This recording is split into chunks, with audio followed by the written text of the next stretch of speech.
অগ্নি দুর্ঘটনার সাথে সাথে কিছু মানুষ অ্যাক্সিডেন্ট হতে পারে, তাকে রেস্কিউ করার জন্য আমাদের উন্নত মানের রেস্কিউ টিম আছে, যারা বিভিন্ন জায়গায় সার্চ করে রেস্কিউ করে আপনাদেরকে কিভাবে ফার্স্ট এড দিতে হয় সেটা আমাদের যে ফার্স্ট এড যে কমান্ডার আছেন জনাব ওমর ফারুক ভুইয়া, ওনার নেতৃত্বে ফার্স্ট এড কোর্স থেকে রোগীকে ফার্স্ট এড স্যার যে কোর্সগুলো আমাদের আছে সেই কোর্স সম্পন্ন ব্যক্তি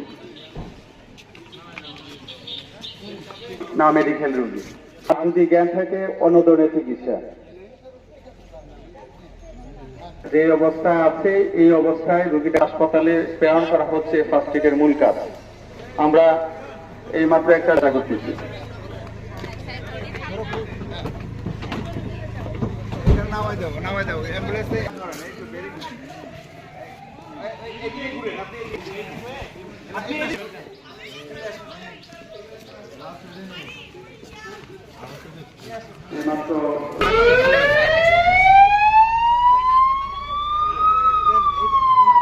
আরেক ধরনের চিকিৎসা।